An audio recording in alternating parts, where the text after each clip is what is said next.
Mana yang lebih utama antara salat sunnah di rumah atau salat wajib di saf terdepan? Saya kalau salat sunnah qobliyah di rumah hampir pasti tidak mendapatkan saf pertama di masjid. Kalau begitu ceritanya, maka salat sunnahnya di masjid aja. Padahal seharusnya yang terbaik salat sunnah di mana? Di rumah. Afdalu salatil mar'i fi baitihi. Sebaik-baik salat seorang adalah di rumahnya, illal maktubah, kecuali salat 5 waktu. Namun sekarang berhadapan dengan dua maslahat. Salat sunnah di rumah enggak dapat saf pertama di masjid, maka lebih utama kita salat di masjid supaya dapat saf pertama.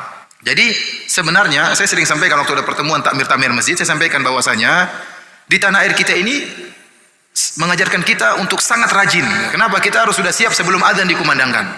Kalau kita dengar azan Allahu Akbar, baru dengar azan, nah ini terlambat kita dapat salat berjamaah. Pasti terlambat 1 rakaat, 2 rakaat, apalagi kalau masjid agak jauh. Padahal dalam kumandang azan tersebut, sang muadzin berkata, "Hayya 'alas shalah, ayo sini salat." Begitu datang salat sudah selesai. Harusnya ada persiapan, ya. Persiapan cukuplah 15 menit, 10 menit. Ya. Salat subuh cuma 5 menit, orang baru bangun tidur, belum sikat gigi, belum buang air.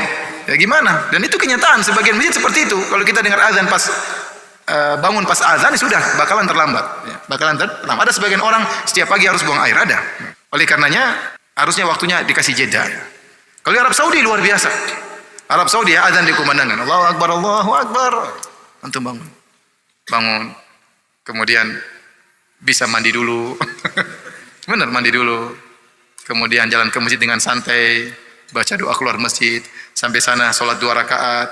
Kemudian berdoa masih bisa, baca Quran masih bisa, baru qomat. Kenapa jaraknya 30 menit antara azan dengan apa? Qomat. Kalau sini mustahil. Ya. Karena saya kalau bagi orang yang ngurus takmir masjid, kalau memang bisa dipahamkan kepada masyarakat, ya agar bisa ditunda, ya jangan 5 menit lah, 10 menit lah, wajar lah. Ya. Makanya saya bilang orang Indonesia harus lebih rajin daripada orang Arab Saudi. Ya. Rajin, harus lebih bertakwa kepada Allah Subhanahu Wa Taala. Jadi kalau kondisinya seperti ini tidak mengapa. Rasulullah SAW pernah mencontohkan juga sholat qobliyah rawatib di masjid. Rasulullah SAW pernah mencontohkan. Jadi tidak mengapa rawatib di masjid. Apalagi kondisinya seperti ini, rawatib di masjid supaya bisa sholat di saf pertama.